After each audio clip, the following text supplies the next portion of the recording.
3 வருட காலத்துக்குள்ளே இந்த LLRC அறிக்கையை அமல்படுத்துவேன் என்று இப்பொழுது ஐக்கிய நாடுகள் சபைக்கும் அமெரிக்காவுக்கும் தூது அனுப்பி GLP அண்மையிலே அமெரிக்காவுக்கு அனுப்பி அங்கே ஹிலாரி கிளின்டனை சந்திக்க செய்தார்.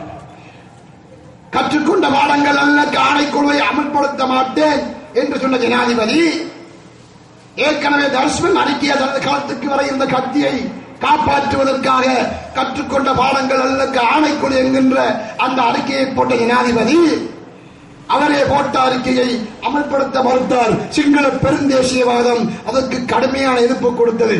அந்த அறிக்கையை நீங்கள் வாசித்து பார்க்க வேண்டும். மிக முக்கியமான அறிக்கை. அந்த அறிக்கையை அமல்படுத்த மாட்டேன் என்று அடம் பிடித்த ஜனாதிபதி இப்பொழுது 3 வருஷத்துக்கு உள்ளே அதை அமல்படுத்துவதாக சொல்லுகிறார்.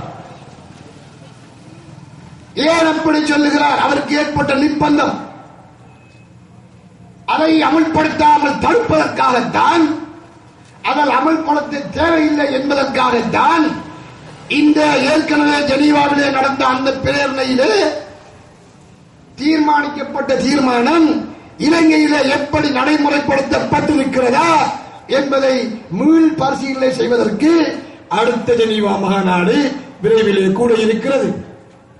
எனவேதான் அதிலிருந்து தப்புவதற்காக, அதிலிருந்து தன்னை காப்பாற்றிக் கொள்வதற்காகத்தான் இந்த ஜனாதிபதி இந்த கிழக்கு மாகாண சபை தேர்தலை அவசரமாக நடத்தி வெற்றிலைக்கு வாக்கு கேட்டு வெற்றிலைக்கு தமிழ் மக்களும் முஸ்லிம் மக்களும் வாக்களித்திருப்பதாக உலகத்துக்கு காட்டி சிறுபான்மை சமூகம் நசுக்கப்பட்டதாக சொல்லுகிறது, தமிழ் மக்கள் பாதிக்கப்பட்டதாக சொல்லுகிறது, முஸ்லிம்கள் பள்ளி வாயில் உடைக்கப்பட்டதாக சொல்லுகின்றார்களே. இங்கே பாருங்கள், வெற்றிலைக்கு இத்தனை லட்சம் வாக்கு விழுந்திருக்கிறது. எனக்கு பின்னால் சிங்கள முஸ்லிம்களும் தமிழர்களும் நிற்கிறார்கள். எனவே எனது கொள்கையை ஆதரித்திருக்கிறார்கள், எனது அரசாங்கத்தை ஏற்றுக்கொண்டிருக்கிறார்கள். நீங்கள் சும்மா அங்கே ஐக்கிய நாடுகள் மனித உரிமையில் இருந்து கொண்டு எங்களுக்கு காய்ச்சல் கொடுத்துக் கொண்டிருக்கிறீர்கள் என்று உலகத்துக்கு சொல்வதற்காகத்தான் இந்த தேர்தல். நன்றாக வழங்கிக் கொள்ள வேண்டும். வெறும் பூச்சாண்டி வார்த்தைகளை காட்டி, அரசியல் அபிவிருத்தியை காட்டி, முஸ்லிம் சமூகத்தை காட்டிக் கொடுப்புகின்ற இந்த வெற்றிலைக்காரர்களின் கதைகளை நம்ப வேண்டாம். எனவேதான் அன்புக்குரிய பெரியவர்களே, இந்த தேர்தலிலே சமூக ரீதியாக நாங்கள் ஒற்றுமைப்பட வேண்டி இருக்கிறது. இன்று மட்டக்களப்புக்கு நாங்கள் கென்னஸுக்கு சென்றோம். சௌர அல்பானசாரும் நானும் சென்றோம். நாங்கள் தமிழ் கடைகளுக்கு செல்லவில்லை. அவர்கள் எங்களை கூப்பிட்டார்கள். சொன்னோம், நீங்கள் வீட்டுக்கு போடுங்கள் என்று சொன்னோம். நாங்கள் மரத்துக்கு போடுவோம் என்று சொன்னோம். அவர்கள் சொன்னார்கள், நீங்க ஒத்துமைப்பட்டு மரத்துக்கு போடுங்க என்று சொன்னார்கள். ஏன் நாங்கள் தமிழ் கடைகளுக்கு போகவில்லை? தமிழ் மக்கள் என்று சிந்திக்க வேண்டிய தேர்தல், முஸ்லிம் மக்கள் என்று சிந்திக்க வேண்டிய தேர்தல். ஒரு ஓட்டப்பந்தயம் ஆரம்பிக்கப்பட்டிருக்கிறது. தமிழர்கள் ஓடுவதற்கு நிற்கிறார்கள், முஸ்லிம்கள் ஓடுவதற்கு நிற்கிறார்கள். சிங்களவர்களும் ஓட்ட பந்தயத்தில் ஓடி கேடயத்தை அடைய நினைக்கின்றார்கள். இந்த ஓட்ட போட்டியிலே 3 சமூகமும் ஓட்டுவதற்காக காத்துக் கொண்டிருக்கிறது. இதிலே நான் வெல்ல வேண்டும் என்று சிங்களவர்கள் நினைக்கிறார்கள். தமிழர்கள் தாங்கள் வெல்ல வேண்டும் என்று நினைக்கிறதை விட தமிழ் தேசிய கூட்டமைப்பு சொல்லுகிறது, முஸ்லிம்கள் ஆட்சி அமைக்கட்டும், அவர்களுக்கு நாங்கள் ஒத்துழைப்போம் என்று கிழக்கு மாகாண முஸ்லிம்களின் மாகாணம் என்பதை ஏற்றுக்கொள்கின்றார்கள். ஆனால் எங்களுக்கு இருக்கிற ஒரே ஒரு சவால், இந்த சிங்கள தரப்பை எப்படி வெல்லப் போகிறோம்? வெற்றிலையை எப்படி வெல்லப் போகிறோம்? வெற்றிலையை ஓடவிட்டு நாங்கள் தோல்வி அடைந்தால் எங்களது உரிமைகள் இல்லாமல் போய்விடும். எனவேதான் முஸ்லிம் சமூகம் இந்த தேர்தலிலே வெல்ல வேண்டும். முஸ்லிம் சமூகம் வெல்லுவதாக இருந்தால் மரத்துக்கு வாக்களிக்க வேண்டும். மரத்துக்கு வாக்களிப்பதை தவிர வேறு எந்த வழிவகையும் இல்லை.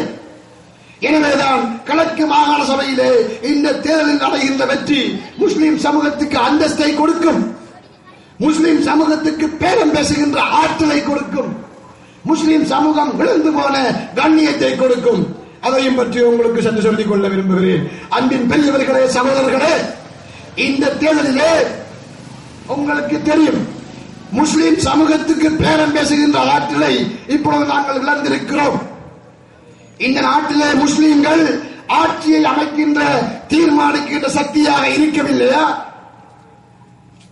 மிக நீண்ட காலம் 1988 ஆண்டிலே இருந்து மிக நீண்ட காலம் 18 வருடம் இந்த நாட்டை ஆட்சி செய்த ஐக்கிய தேசிய கட்சியை பதவியிலே இருந்து நிப்பாட்டி சந்திரிகா அம்மையாரை மீண்டும் முஸ்லீம் காங்கிரஸ் பதவியிலே அமர்த்தவில்லையா? உங்களுக்கு தெரியும் 1978 ஆண்டு தேர்தலிலே எதிர்கட்சி தலைவியாக வர முடியாமல் சினிமா அம்மையார் இழந்து போயிருந்தார். எதிர்கட்சி தலைவராக அவரால் வர முடியவில்லை. அமிர்தலிங்கம் எதிர்கட்சி தலைவராக இருந்தால் அந்த அளவுக்கு மிக மோசமாக இருந்த இந்த வெற்றிலை கட்சி வர முடியாமல் இருந்த போது முஸ்லிம் காங்கிரஸ் தொண்டமானுக்கு இருந்த அந்த பேரம் பேசுகின்ற ஆற்றலை மிக கவனமாக தலைவர் அஸ்ரப் அவர்கள் எங்களுக்கு அதை தந்து நாங்கள் இந்த நாட்டிலே ஆட்சி அமைக்கின்ற சக்தியாக இருந்து பேரம் பேசுகின்ற ஆற்றலை பெறவில்லையா? ஐக்கிய தேசிய கட்சி நலிவடைந்திருந்தது. ரணில் விக்ரமசிங்கே நக்கரைத்துக் கொண்டிருந்தார். அவரால் முடியாமல் இருந்த அந்த ஆட்சி சிம்மாசனத்தை மாநிலை கலவரத்துக்கு பிறகு நாங்கள் இந்த ஐக்கிய தேசிய கட்சிக்கு ஆதரவை கொடுத்து அவர்களுக்கு பின்னால் நாங்கள் நின்று முஸ்லீம் காங்கிரசின் உதவியோடு ஒரு அரசாங்கத்தை மாற்றவில்லையா? ரணில் விக்ரமசிங்கே தலைமையிலான அரசாங்கத்தை அமைக்கவில்லையா? 12 ஆசனங்களை 2002 ஆண்டு நாங்கள் பெற்று அந்த 2002 ஆண்டு காட்டுக்குள்ளே இருந்த புலியை நாட்டுக்குள்ளே கொண்டு வந்து இந்த நாட்டிலே மிகப்பெரிய ஒரு பேச்சுவார்த்தை சமாதான பேச்சுவார்த்தை நடப்பதற்கு முஸ்லீம் காங்கிரஸ் வழி சமைத்து கொடுக்கவில்லையா?